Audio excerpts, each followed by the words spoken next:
Chers élèves, bonjour et bienvenue dans cette vidéo de cours. Nous sommes dans la séquence 12 et nous abordons le paragraphe grand 1, petit 3. Nous allons y apprendre à simplifier l'écriture d'une somme algébrique lorsqu'elle comporte notamment des signes consécutifs.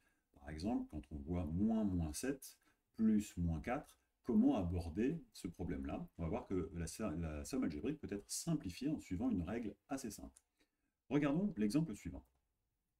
Nous sommes au 1er février sur un compte en banque qui a 100 euros. Puis, nous avons certaines dépenses et certains gains qui nous conduisent au 1er mars à avoir 130 euros. Regardons ce qui se passe quand on ajoute ou qu'on enlève des dépenses ou des gains. Par exemple, ajoutons une ligne plus 50 euros. Donc, que se passe-t-il quand on ajoute un gain? Donc, ça veut dire que j'ajoute au stylo vert un plus 50 euros ici. Vous vous en doutez bien, si vous avez rajouté un gain, vous êtes plus riche à la fin, du mois. Ça veut donc dire que vous avez ici plus 180 euros et non 130 euros. Autrement dit, quand vous avez ajouté un gain, vous avez gagné de l'argent, plus 50 euros. D'accord? Donc si je résume, plus un gain me donne un gain.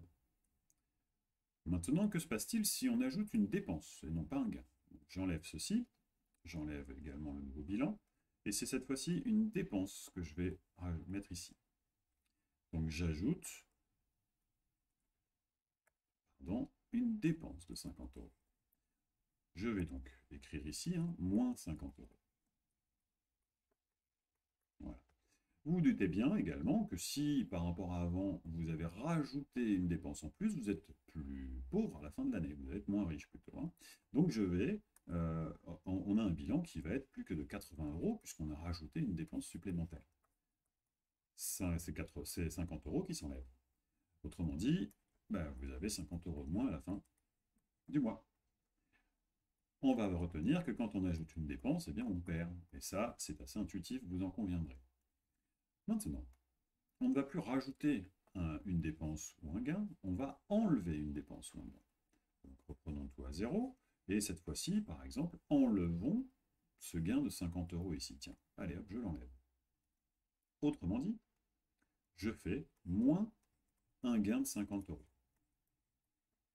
C'est-à-dire que sur mon compte en banque, je ne les ai pas gagnés finalement. Qu'est-ce que ça change par rapport à avant? Eh bien, si je n'ai pas gagné ces 50 euros, ça veut dire quelque part, je les ai perdus. Effectivement, regardons le bilan, 100 plus 20, 120, 120 moins 10, 110, 110 moins 30, on arrive à 80 euros. Eh oui, on est moins riche puisqu'on n'a pas ce gain à un moment donné. Donc, enlever un gain, c'est finalement enlever 50 euros. On retiendra donc que moins un gain, c'est moins. On a perdu quelque chose.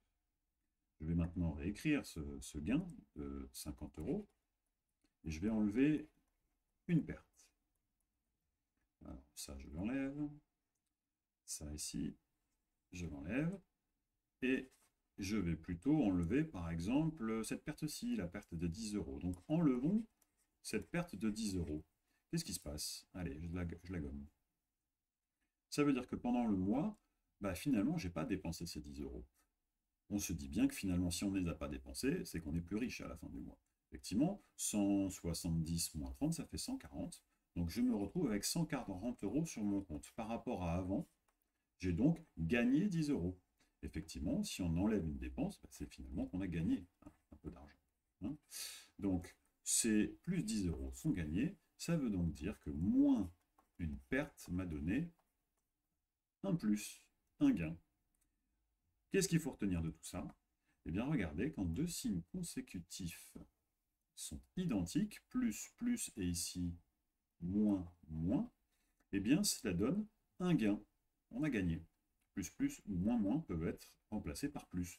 Et inversement, quand vous avez soit gagné et perdu ou perdu et gagné, eh bien, vous obtenez un nombre négatif, un moins. Vous enlevez. Voilà, c'est la tendance que nous allons, et c'est la petite règle que nous allons utiliser pour simplifier nos sommes algébriques. Passons tout de suite voir le cours. Alors, dans ce cours, on va refaire le bilan. Lorsqu'on ajoute un gain, eh bien, qu'est-ce qui se passe?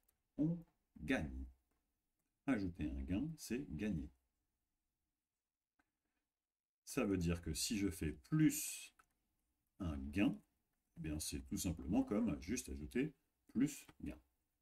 Si on ajoute une perte, je reprends exactement le même ordre que tout à l'heure, j'ajoute une perte cette fois-ci, moins quelque chose.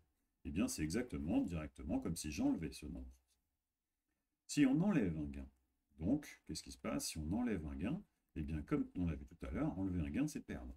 J'enlève un gain de quelque part, bah, c'est comme si j'avais enlevé ce gain.